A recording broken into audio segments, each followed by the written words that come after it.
Okay, we're getting the pine boards on. This is 3/4 by 3.5 pine boards, 1x4s. And we're just running double screws up here. We are pre-drilling and putting the screws at an angle so that they kind of help push the boards up tight against each other. These are fairly dry, but they will shrink some still. So this will minimize the gaps that we end up with. Okay, good. Got one layer on, we just got 4 more to go. And I started to stagger them, and I don't know why I was going to bother to do that. So it's just been a lot easier to keep them straight. I was real worried about keeping this first line straight and then making sure all of them were straight so they didn't get twisted or off.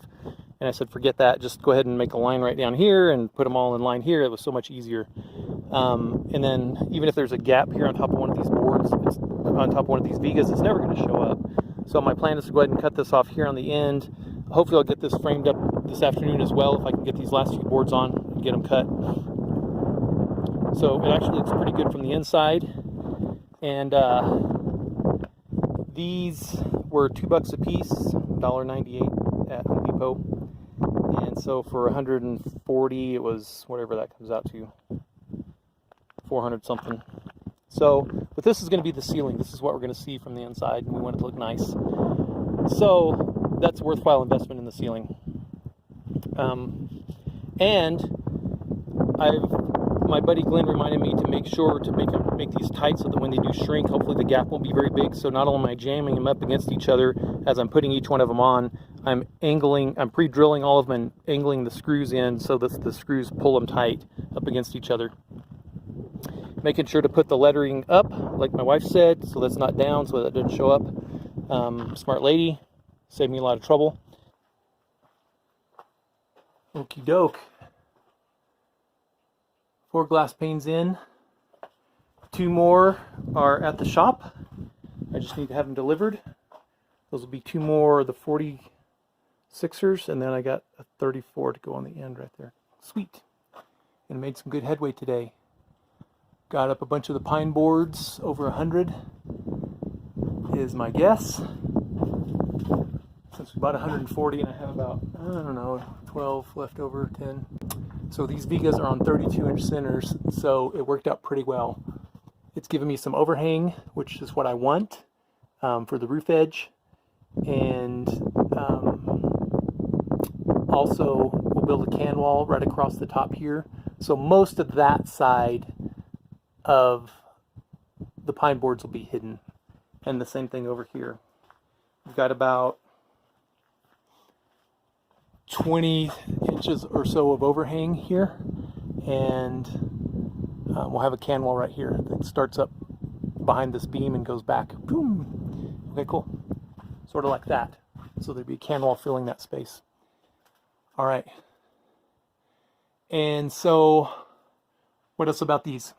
32-inch centers made it easy. I could have gotten bigger pine boards. These are 8-foot long pine boards, 1x4s, and I could have got longer ones, but 8s are short. They're easy to work with. If one of them starts to tweak, it's easy to fix.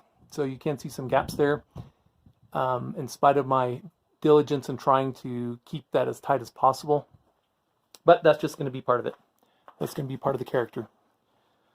So the next step is to finish getting just gonna climb up here with that slider falling off. The next step is to finish the framework here. I'm ripping 2x6s down to 2 inches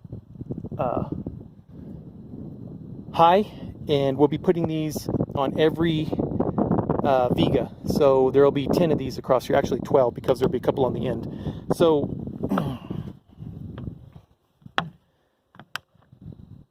and then I'll run boards across here, and then wherever I put a piece of plywood, I'll have some support as well on the ends.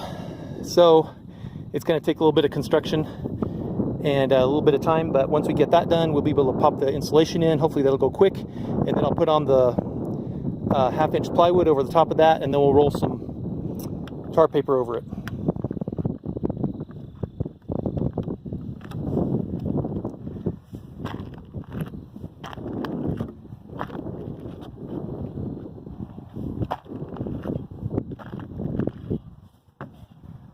So pretty exciting. I wanted to go ahead and get this 2-inch board right here tied in on each end just to try to keep these from warping. And I only put 1 screw in from the bottom. So most of the can wall is probably going to be right here is my guess. And so most of this is going to be covered, even if they do split a little bit or warp a little bit, no big deal. They're not going to be, it's not going to be visible. So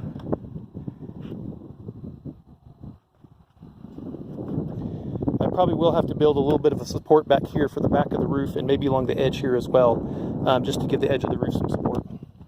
I ordered the metal today. It'll be in copper painted, just like the roof right there, like the roof there, like the roof there, like the roof there. So it'll be the same, it'll match, it'll be kind of cool. It's gonna, these will be 12 feet pieces, so they're actually gonna come all the way back to the edge right here. And I may end up cutting that off. I don't know exactly how I'm gonna work that. So, okay, good. Well, I'm pretty happy with the progress today. A lot of screws, a lot of 2-inch screws. And then I'm using 4-inch screws here to make sure I get through this, through the 3/4 inch there and into this viga right here. So these are tied in nice and strong. They're not going to go anywhere. I'm not going to put a bunch in because I don't want it to split. I'm pre-drilling everything though. All these are pre-drilled. It was kind of a pain to do that, but I had very little splitting. In fact, of all these edges that I pre-drilled, I only remember seeing one split out on me, actually split and fracture. So, good.